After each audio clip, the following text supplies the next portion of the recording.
Okay, so notice that this problem has a quadratic factor that's not reducible.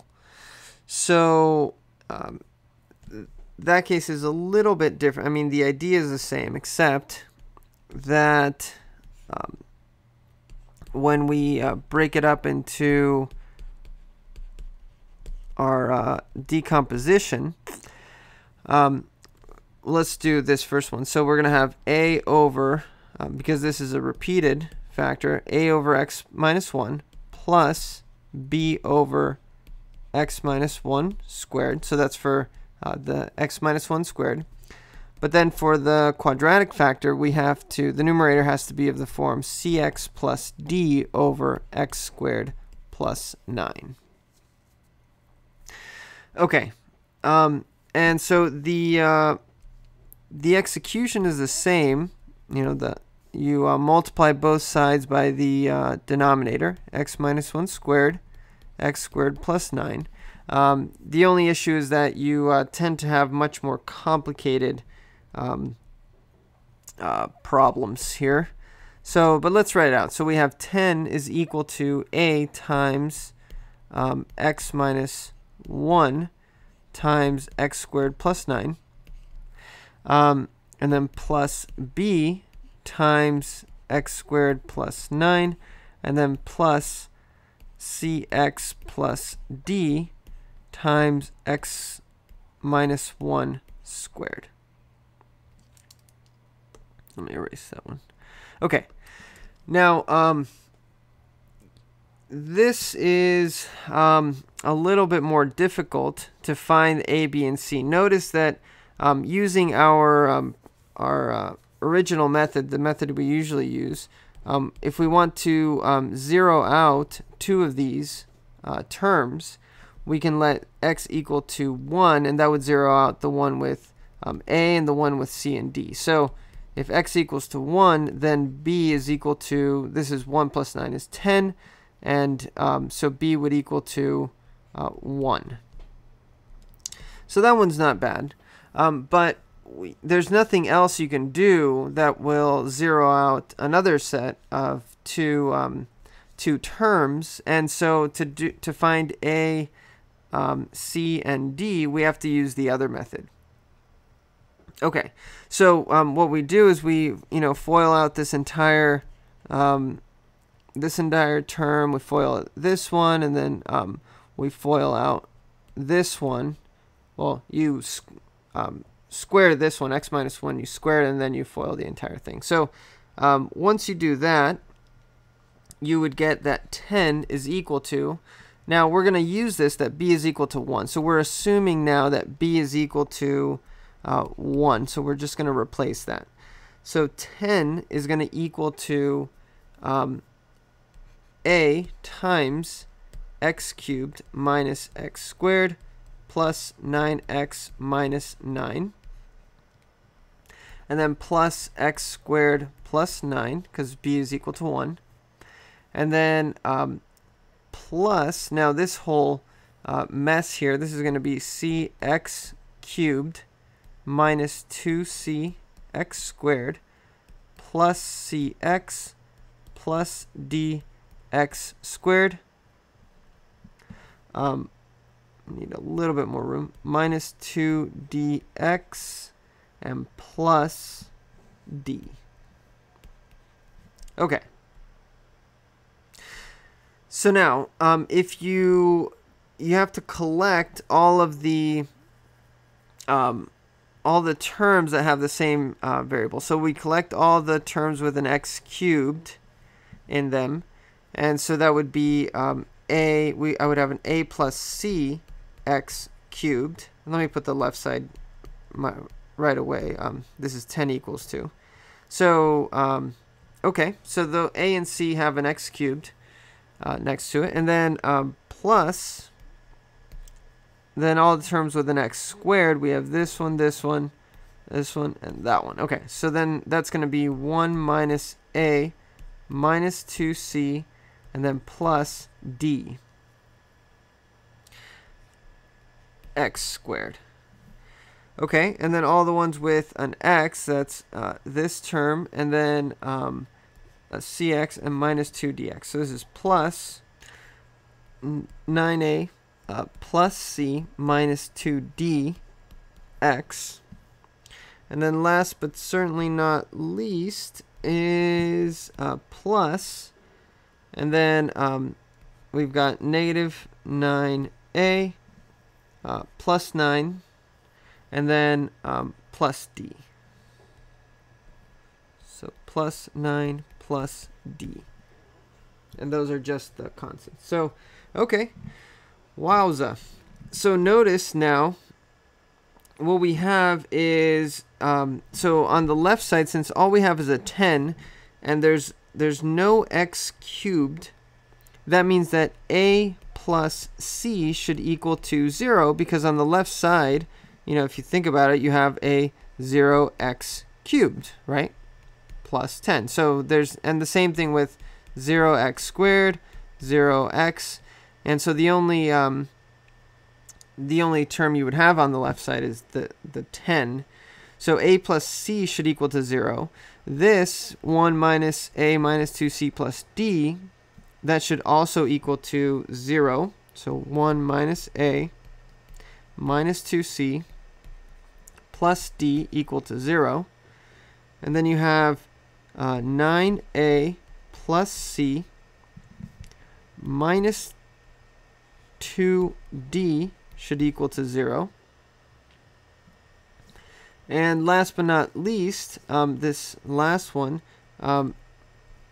negative 9a, let me move over a little bit, plus 9 plus d is equal to, that one should equal to 10.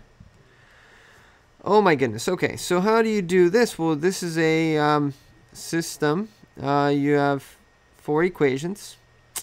And we had 4 unknowns, but we already, found what b is. So there are different ways of solving this, of course, but why don't we, the easiest way, notice how these two have just 2 variables. So using this one, I can solve for c. So c would equal to negative a. And then using this one, I can solve for d. d would equal to 1 plus 9a. And so if you plug those 2 into this equation, you would get that a is equal to negative 1/5. So I'll let you do the dirty work, but you get a is equal to negative 1/5.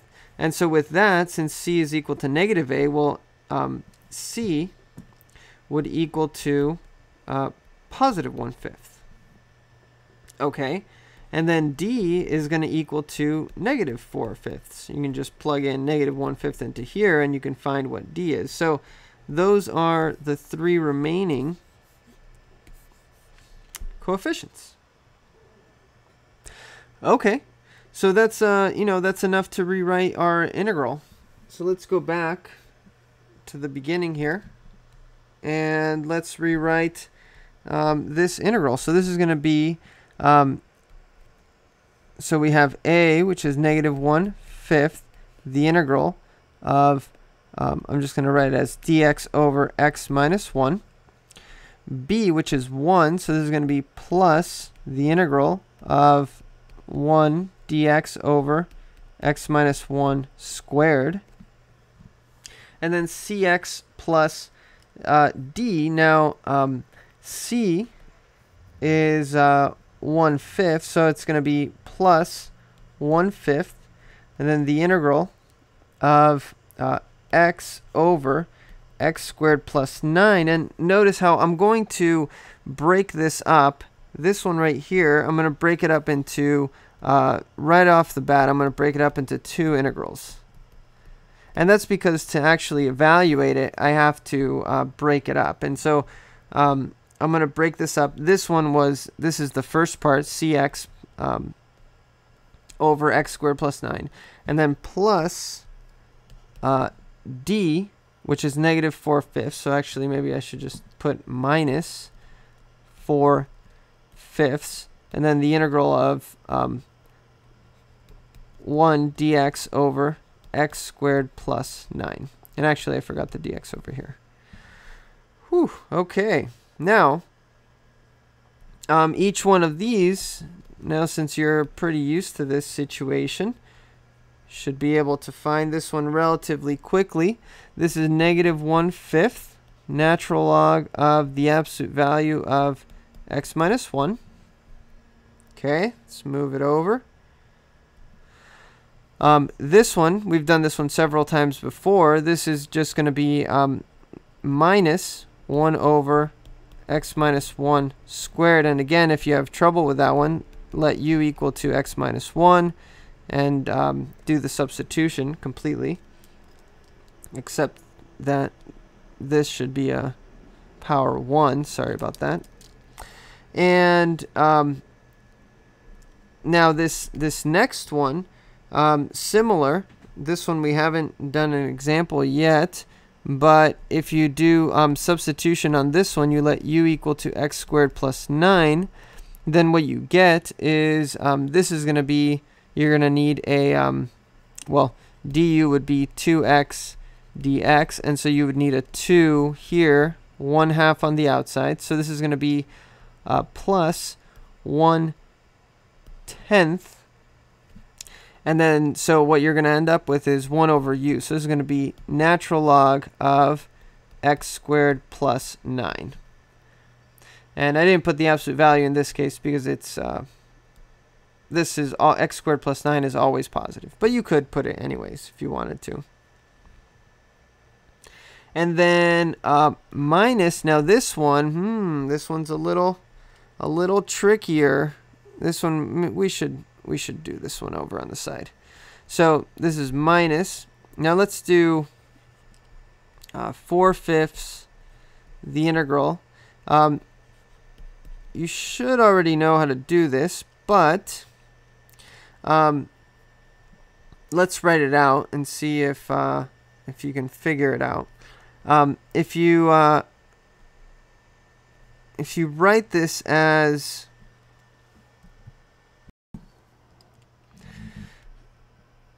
x squared plus 9. Okay, so to figure this one out, you factor out the 9 here, which would give you x squared over 9 plus 1 on the inside, or on the denominator. And then what you do is you rewrite this one as x over 3 squared. And so what you get is 4 over 45, the integral of dx over x over 3 squared plus 1. And then what you do is you do substitution. You let u equal to x over 3, and then du is dx over 3. And so in the end, what happens with this one is, and I'll let you fill in the details, this is going to be 4 over 15 inverse tangent of x over 3. And if you forgot how to do this, there are several examples in the integration by substitution videos. That's the section where this is from. So, and then plus c. And that's it.